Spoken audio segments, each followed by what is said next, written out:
This is Dream Power Radio, the place where your dreams turn into reality. Here is your host, Debbie Spector-Weissman.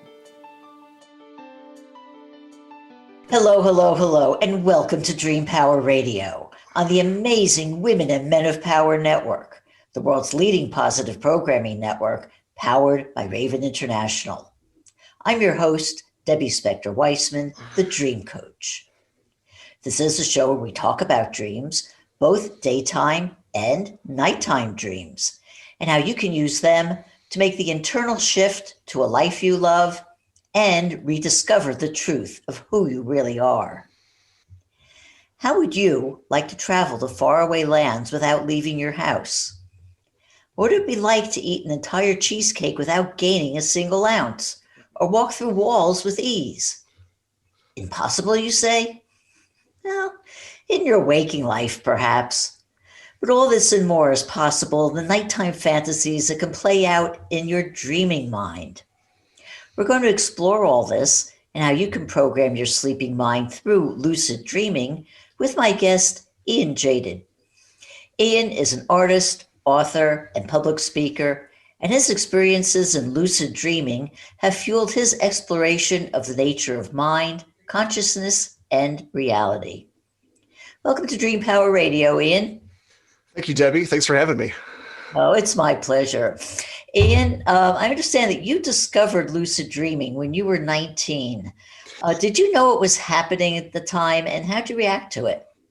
So, yes and no. I discovered it at 19, and then it wasn't until later that I realized that I had been doing this since I was quite young, that I started doing this somewhere around elementary school. I must have been maybe around 8, perhaps, or 9 years old. And so there was a whole chunk of these experiences that just completely vanished out of my memory, it seems like. And this is common for lucid dreamers. Like when they start lucid dreaming sometime later on in their life, and after they get back into the practice, they realize, oh, that's right, I used to do this as a child. How did I forget all of this? But to answer your question, yes, I always say it was about 19, because that's when they really started kicking in more powerfully. And I started to really wonder and take a real curiosity, a real drive to find out what the heck was going on. Because I didn't understand what I had experienced. And, I'm 48 right now. So this was quite a while ago. This was before the internet was a thing. So I couldn't just jump onto YouTube like you can today, or Google, and just go, well, what is this? Tell me about dream states, or whatever. And so I had to kind of figure it out on my own a little bit. And I was left to go to, the new age section of bookshops and try to figure out, is there something that maybe can help me or whatnot? Because I couldn't put my finger on what it was about the dream state that was different. But from my first experience, I woke up knowing whatever just happened to me was so incredibly intense. It was so impactful. I knew that something was different about the dream state, but I couldn't quite figure out what it was. And it wasn't until later that and these started kicking in almost every day for me. Every evening at night, I would have these experiences, and some of these would last for hours on end. So I finally started realizing, okay, this is what's called a lucid dream. And a lucid dream is defined by the fact that you become fully conscious to the fact that you are in a dream state.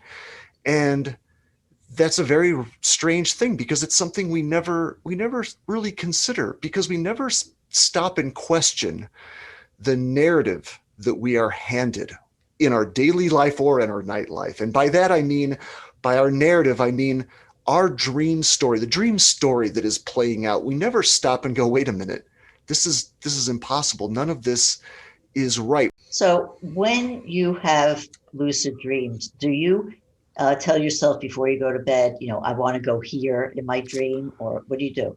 Not at all. These all happen spontaneously, but that's a wonderful thing. The idea of setting your intention is so important, and I am a firm believer in what you're talking about, setting an intention ahead of time. So there are little tricks that I have picked up over the years, things that work the things that work for me. And it all goes back to my larger philosophy of why this is possible. And the fact that humans can do this, I think, opens up such a can of worms. It opens up such an amazing box of possibilities, a Pandora's box, if you will.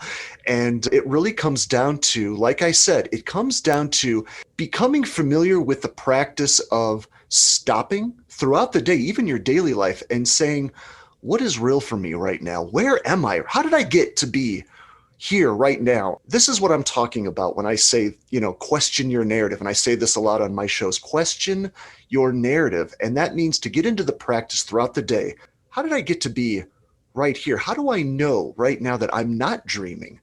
And that requires you to kind of stop, and you need to pull back from everything. You need to pull back and just go, okay, what is my story right now? And that story can be very simple. We have layers of stories that we live within, and the smaller narrative that we usually live within might look something along the lines of, well, I had breakfast this morning. I had the day off from work, and then, I decided to watch Debbie's show. So I turned this on, and later I'm going to make lunch.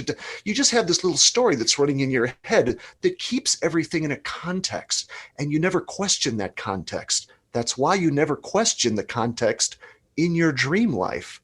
So we don't get into that practice. So the idea is to start questioning your narrative. When the more that you do that, the idea is that this will eventually leak into your dream life, and you'll eventually start stopping more and going, wait a minute, am I really on planet Mars? Am I really a secret FBI agent that's working in the future? That whatever crazy dream is going on for you. And then you can stop and pull back and go, oh, none of this is real. And once you do that, once you fully disconnect from the narrative that's presented for you, the power that you have access to it's incredible. I can't even describe it. It's like describing a sunset to a person who's been blind since birth in many ways. Unfortunately, it's you can't describe what it's like. It's blissful. It's incredible. It's enlightening. Walk into an area where you can have full control of everything that's going on around you. It's the closest that I found so far to becoming a god in this universe. So that's why I do it. It is. It's amazing the power. You realize that you have powers that you don't realize that you have. You control your visions, which is an amazing thing to discover. And I'm just curious, because there are some cultures that actually believe that we're dreaming all the time. Absolutely. And so what's your take on that? So it's hard to push that idea aside. And of course, what's funny is that our physics are just slowly starting to catch up with some of these ideas of what we call biocentrism in theoretical physics, or specifically simulation theory. And it's the idea that they can't really put it together in pieces. They can't really explain exactly how this plays out for us exactly, but there's a lot of theories that are really very respected by our top scientists and physicists, that they say it really seems that we are living in some kind of a simulation, not necessarily like a computer simulation like the Matrix, but it may be some natural byproduct of our universe somehow, that, and you may call that, as the natives or some of the Aborigines may call this, as that we are essentially dreaming all the time. So it comes back to my core philosophy. Okay, so if that's the case, if the case is that we can't really decide what's real necessarily, when you step into these lucid dream states, you really start questioning, so what is real? Because you will find that you are interacting with people, entities, places, things, objects that you can smell, feel, taste, touch, talk with. That drove me nuts for years, that I was able to talk with these dream characters who would come up, and I'm like, what are they? Are they real? I can't tell anymore, because I don't know what's coming out of their mouth next. And some of them even seem smarter than me, which really bothered me. Some of them actually seemed more intuitive somehow than myself. And I'm like, how is this possible? So it comes back to my philosophy by asking, okay, forget all of that. Let's just drop that notion of what's real, what's not real, what's dreaming, what's not dreaming, and go, what is your narrative? What is the story that you are dealing with right now? What is your relationship to the story that you are carrying on with your life right now? And it's all about, of course, being present. One other aspect of lucid dreaming is that it really stimulates your creativity. I mean, I'm looking at these beautiful Thank you. paintings, and if the prints or paintings that are behind Those you. are original paintings. Yes, I sell paintings as well. They're all based on my lucid dream states. Yes, and I was to say they're all based on your dreams. They are.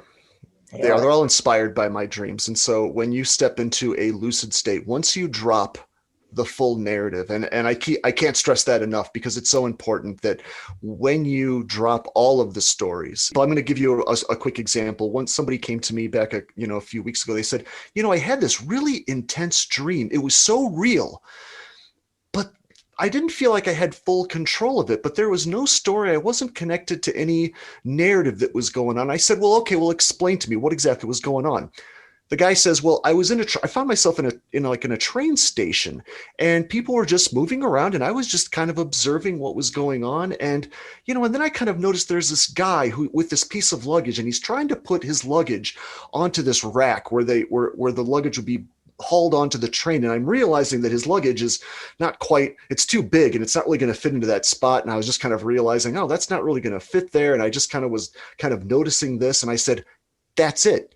Even though it's a small, tiny little narrative, it's a little drama that has pulled you into the rules of that dream state where you said, oh, you became caught up, right? You became temporarily caught up of going, oh, there's this little thing that's going on. I can't quite figure out. And I'm trying to solve a little problem. That's how it traps you. That's how all of these narratives kind of get you to play by their rules a little bit. So you're not fully awake. So the whole trick is to always be fully conscious. Once you're fully conscious, you can manifest as far as your imagination can take you. Whatever you can imagine, you can just make happen at that point. Your consciousness is disconnected from the body. Your body's asleep. You are in sleep paralysis at that point. You're in the REM state, and your consciousness is free. If it's not connected to a narrative, you can do anything. And I found later that you can then go literally anywhere. Ian, one of the things that I often have trouble with, I know a lot of people have trouble with, is remembering their dreams. So how do you remember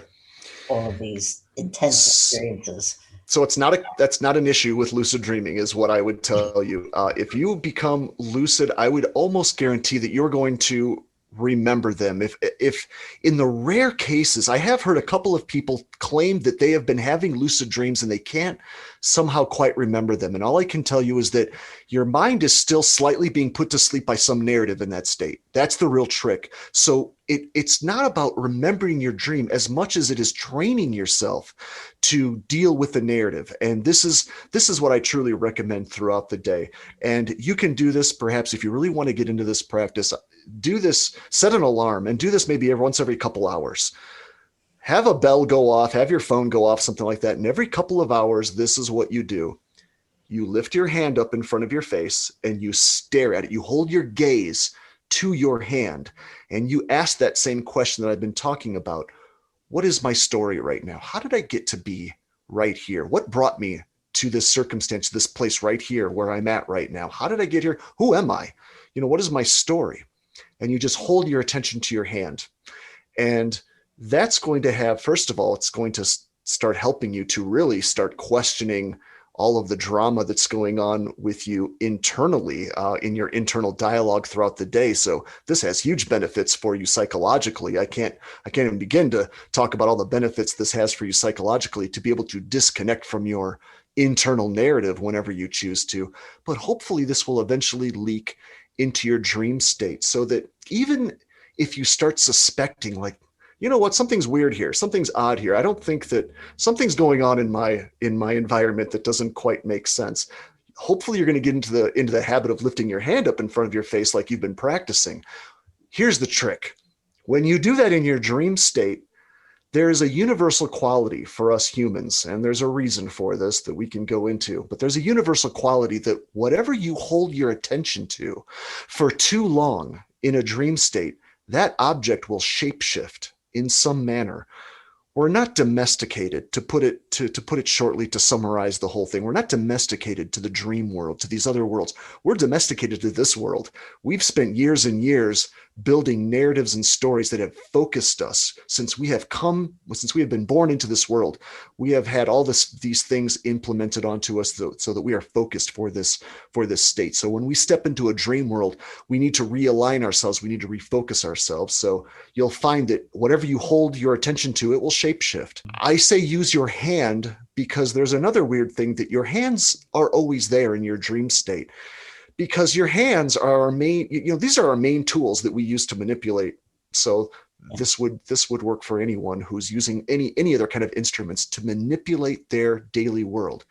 So your hands are always going to be there. And so eventually, if you do this in a dream state, they'll shapeshift. And let me tell you, once you've seen your own hand shapeshift right in front of you, that'll really knock you out of the haze. That will it'll send a deep message like, okay, now there's undoubtedly something very strange going on here. You figure it out immediately. You understand, oh, this is a dream state, because you've been dreaming all your life. So it's not like a frightening thing necessarily. It might be a bit of a shock at first, but you fully understand, oh, that's right. I get it. I'm in a dream state, but now you're awake. Now you're aware. Now you're not attached to a narrative. So that's what I really suggest. I mean, some people keep dream journals. Some people will write journals as soon as they wake up. I don't personally do that, but I know it's benefited a lot of people.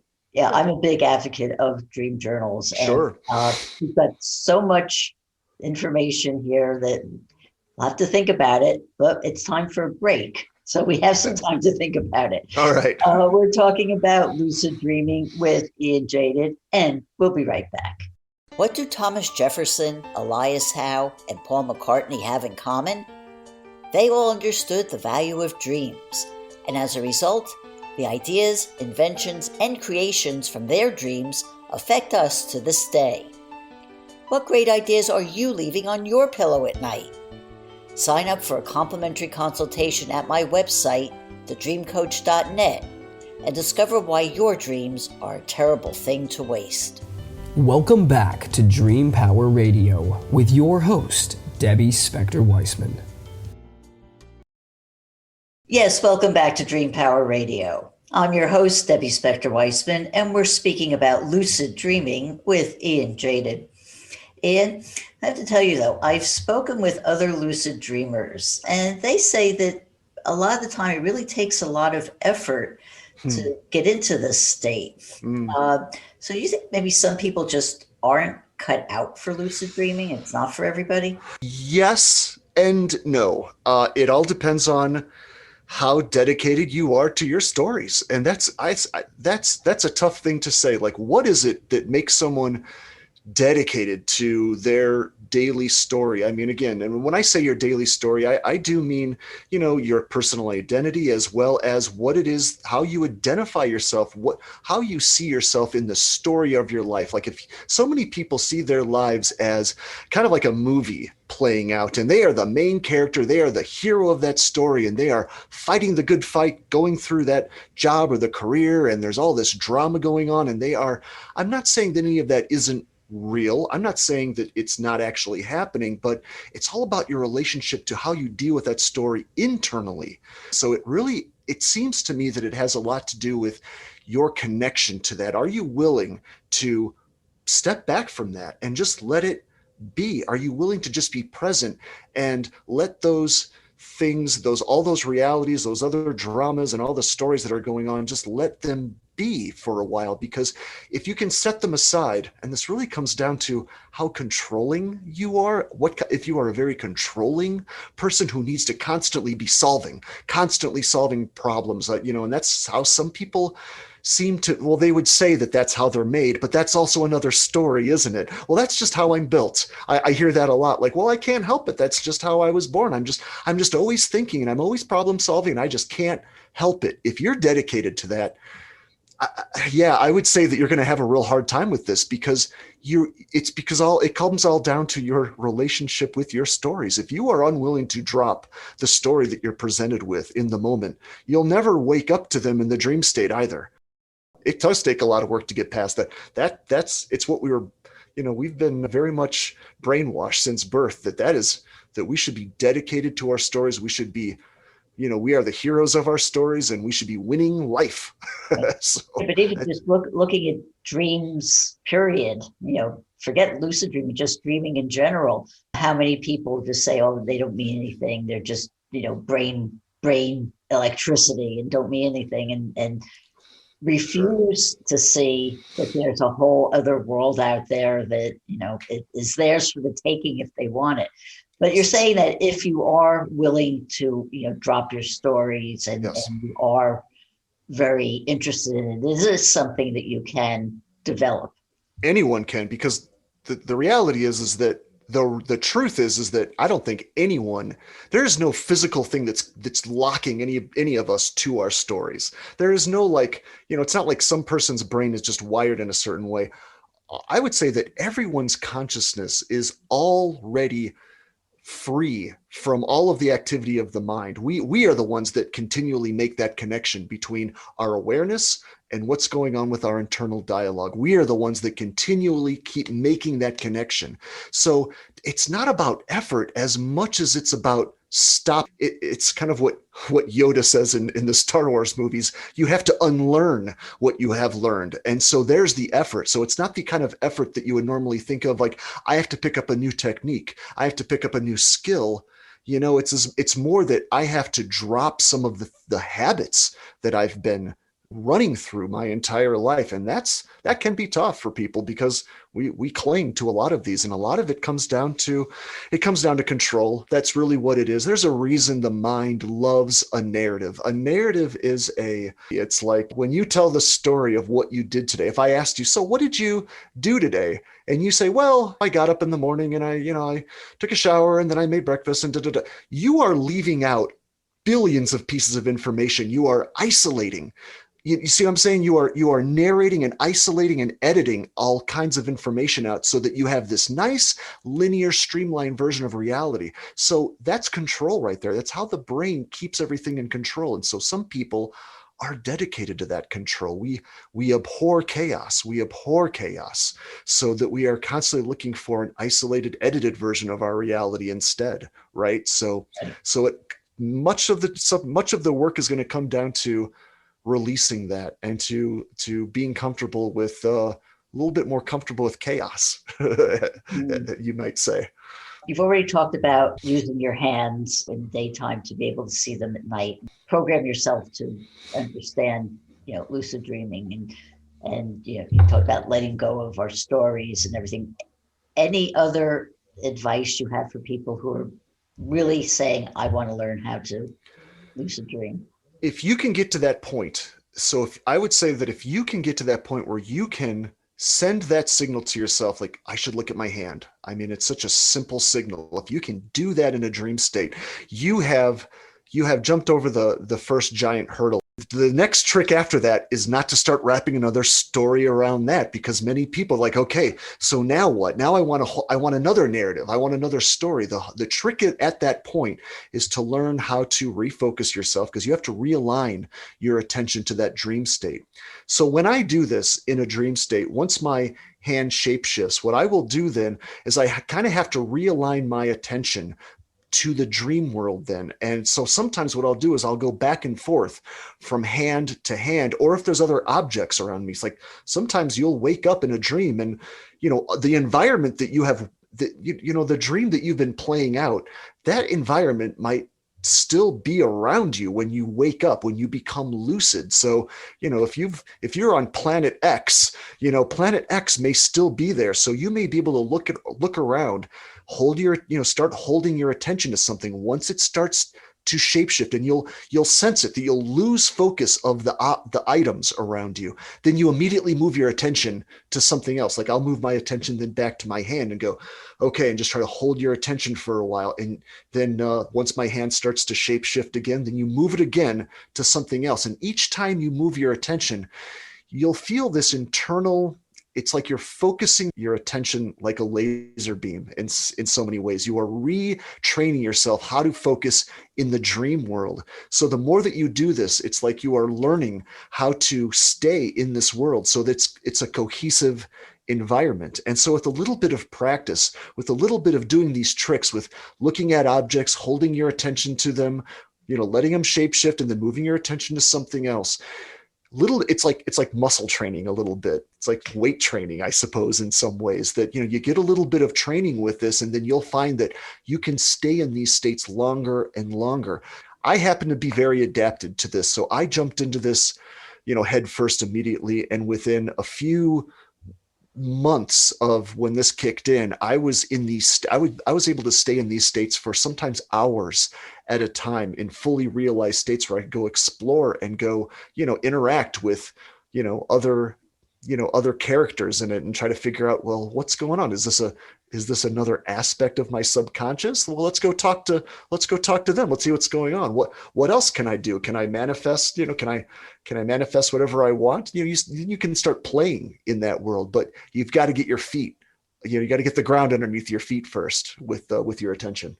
Yes, take steps. Well, your dreams have taken you into the area of astral projection. So where do you go? Where do I go? Yes. It's another tough thing. When you go into the dream state, it's kind of like like I said, your consciousness is free at that point. And the more that I got into these practices, again, I will say that, yes, I started finding that the places that I was visiting were actually real places in my daily life. And I was able to confirm it later after I woke up, right? And that freaked me out a lot, because I started being able to go visit friends and family who in some cases were hundreds of miles away. And this was happening for me at first very spontaneously. Maybe I had a connection to my mother, so I wanted to go see what my mom was doing or see what my girlfriend was doing or something like that. And I could just kind of observe for a while what they were doing. And I found later, after enough questioning of friends and family later, I found that this was accurate. I was actually viewing precisely what was going on. Now, what the implications are that, I can't tell you exactly. I don't really know what the full implications of all of that are, but I will say that to me, it says that our consciousness is non-localized. Our consciousness only appears to be localized somewhere behind our eyes because we have a story that speaks to that. And once we drop that story, and we pull our body out of the picture, which is what's going on in lucid dreaming, our body's asleep. And some people can do this in meditation. And then, of course, this happens to some people when they're in near death. We call it a near-death experience, when their body's in a coma or something like that. So that's why you get all these stories of people going, wow, I feel like I left my body. Well, because your consciousness had nothing left to hold on to. It's a non-localized phenomenon all the time. So then it comes down to intention. When I go into these states, if I can get back in touch with my body. Your body is in what's called sleep paralysis. So that can be very freaky to people to become conscious of your body in sleep paralysis. If anyone's ever experienced this can be very scary, actually, because you become conscious that you feel locked in a box, so to speak. And some people have visions, even hypnagogic visions, where they are, being crushed by something, or some evil entity is kind of holding them down, or, our mind whips up all these terrible, frightening scenarios. It's simply that it's a little frightening to realize, oh, I'm conscious, but yet my body is kind of like in this completely passed out state. So at that point, I could then move. I could pull. It's like I was peeling myself out of my body. And it's a very strange thing. You can actually feel this sort of electrical discharge of moving away from your body. And then you can so what I would do from that point, I could just kind of move out of my body consciously, and I could even see my body asleep, and I could then go from there. And then it just takes intention again. Like, well, what do you want? Where do you want to go? The world is your oyster at that point. Your only limits really are your imagination. Do you want to go into space? Do you want to go into an alternate dimension? You want to go see what friends and family are doing? Whatever you want to go at that point. Oh, that's great. Well, this time has flown by. So my final question is, how can people find out more about you and your work? My first book was Tripping the Field. It's a sci-fi occult adventure novel where I took all of these ideas and I put it into a fictional novel that's just this adventure that's just wild, wacky adventure that spans the globe. So if you like fiction, go pick that up. It's a fun ride, but it also teaches you, the book teaches you along the way how these principles of consciousness work. And then my next book is called Migration, which is nonfiction. It's much more direct, where I'm much more speaking to my audience. So there's that. And if you just want to find me on YouTube, I'm doing a whole series, just talks, where I'm trying to visually illustrate a lot of these abstract ideas with a combination of talking and computer graphics and whatnot, where I'm trying to explain this information on in these videos. So whatever works for you. Wonderful. Well, Ian, thank you so much for being Thank you, Debbie. on Power Radio today. Thank you. We've been speaking with lucid dreaming expert Ian Jaydid. I hope you enjoyed today's program. And if you have, please tell all your friends, subscribe, and drop a positive review on your podcast site. Until next time, this is Debbie Spector-Weissman saying, sweet dreams, everybody. You've been listening to Dream Power Radio with your host, Debbie Spector-Weissman. For more information on Debbie or to sign up for her newsletter, go to dreampowerradio.com. This has been Dream Power Radio on the amazing Women and Men of Power Network, the world's leading positive programming network, powered by Raven International.